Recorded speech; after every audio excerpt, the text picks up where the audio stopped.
दुनिया में सार नहीं, इस दुनिया में कोई सार नहीं है। भेदी गुरु का शरणा ले, भेदी गुरु से सूरत शब्द योग जान ले, ये भेद है।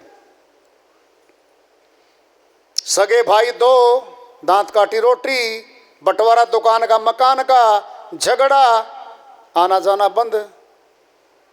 भाई बहन का झगड़ा प्रॉपर्टी पे, आना जाना बंद। मित्र रहे तो अच्छे खासे, झगड़ा किसी लेन देन पे, आना जाना बंद। दुश्मन बन बैठे, ये संसार है क्या? सच्चा तो यही है। नहीं है ये, हमारा है ही नहीं ये। मनुष्य तन एक पड़ाव है बीच में। जेठ के महीने में कोई यात्री जा रहा है राजस्थान से गुजरता हुआ, सुदूर चलता चलता थक गया। जेठ का महीना, गर्मी, पसीना, प्यास, भूख लग गई। रास्ते में बाग आ गया, बाग में कुआं था, बाग के फल लगे हुए थे। यात्री गया, नहाया, स्नान किया, पानी पिया, फल खाए, ठंडी छाया में लेट गया। थोड़ी देर नींद आ गई, जगह देखा, ओहो बड़ा आनंद आया। बाग वाला बोला, भाई तुझे कहाँ जाना है? कहता बहुत दूर जाना है। फिर चल पड़ा। वही जेठ महीना, वही गर्मी, वही तपिश, वही भूख, वही प्यास, वही पीड़ा। क्या है ये? मनुष्य तन ये बाग है। पानी भी है, भूख प्यास भी है, भोजन भी है, पंखा भी है, एसी भी है, आराम कर ले आत्मा। शरीर छूटा 84 में गया, न पानी है वहां, न भूख है, न भोजन है। दूसरा जीव मौत बन के पीछे पीछे भाग रहा है हमारे। तब चेतेंगे क्या? ये दुनिया सपना है। सपना आया था राजा जनक को महल में। सपने में गरीब हो गया, भूख लगी जोर की। एक बुढ़िया माता की झोंपड़ी में गया, माता कुछ खिला दो, मुझे प्यास है, भूख है। बेटा खिचड़ी है, पतीली में डाल के खा ले। पत्तों पे रखी। 2 सांड लड़ाई करते करते आए और वो मिट्टी में मिला दी खिचड़ी। चूंकि सपने में जोर की भूख थी, पसीना आया हुआ था, एकदम चौंक के खड़ा हुआ। ओहो, तू तो राजा है, राजमहल में सोया हुआ है। ये क्या था भाई? बुद्धिमान राजा था। सभा बुलाई, विद्वानों की, ब्राह्मणों की, आत्मज्ञानी ऋषि मुनियों की सभा बुला ली। शर्त रख दी, जो मेरे प्रश्नों के जवाब देगा, जो मुझे संतुष्ट करेगा, उसको आधा राज्य दे दूंगा। जो प्रश्नों के जवाब नहीं देगा, संतुष्ट नहीं करेगा, उसको जेल में डाल दूंगा। प्रश्न किया, मंत्री खड़ा हुआ कि राजा को सपना था, रात को गरीब हो गया, उदास हो गया, पीड़ित हो गया। वो सपना सच्चा था, ये आंख खोल के अब देख रहा है ये सच्चा है। लगभग विद्वान लोग कहते गए, हे राजा रात का सपना झूठा था, अब जो देख रहे सत्य है। जनक जी संतुष्ट नहीं हुए, सबको जेल में डाल दिया।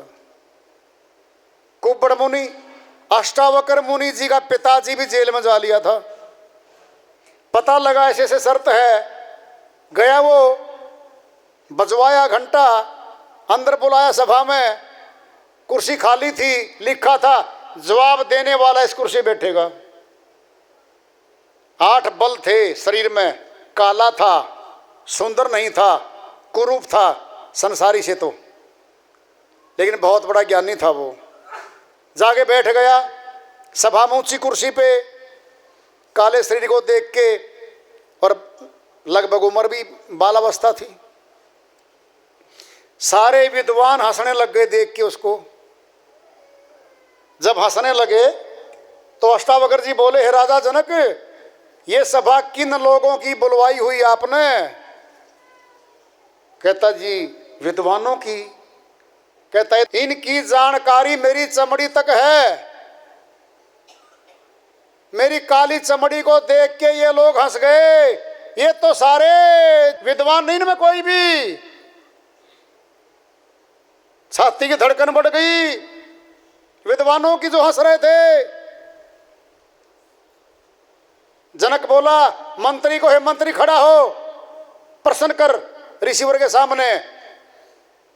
अष्टावक्र जी बोले, हे जनक राजा, प्यास तुझे है, पानी पिला दूं तेरे मंत्री को, क्या तेरी प्यास मिटेगी? कहता जी नहीं मिटेगी। फिर पानी, प्यास तो तुझे है, प्रश्न तो आप करोगे। कहता जी मैं करूंगा। नीचे बैठा रखा अष्टावक्र को, ऊपर बैठे राजा जनक।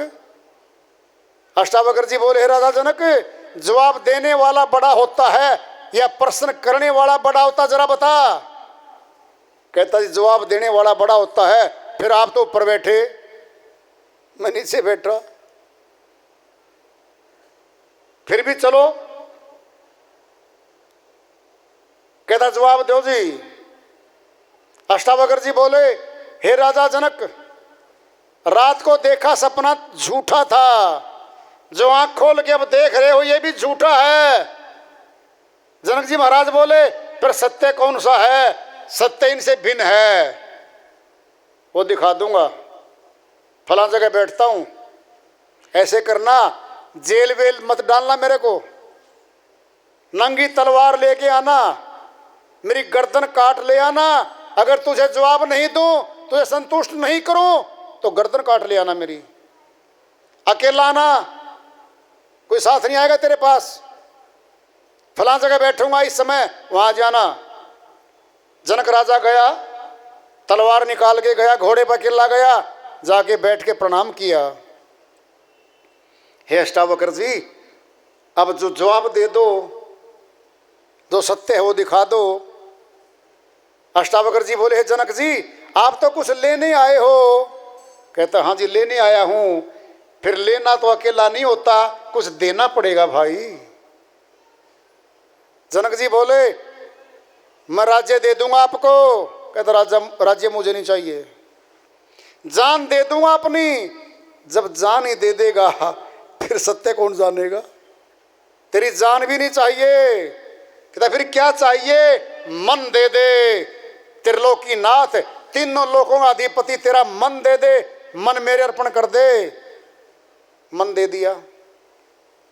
फिर वहां वह परम प्रकाश जो श्री गीता में दिखाया था अर्जुन को, वह परम प्रकाश दिखाया किसको? जनक जी को। अष्टावक्र जी बोले, जनक देख कौन है ये? कहता परम प्रकाश, ये सत्य है। यहाँ न दिन है, न रात है, न सपना है, ये सत्य है, यही सत्य है। चरण पकड़े, माफी मांगता है।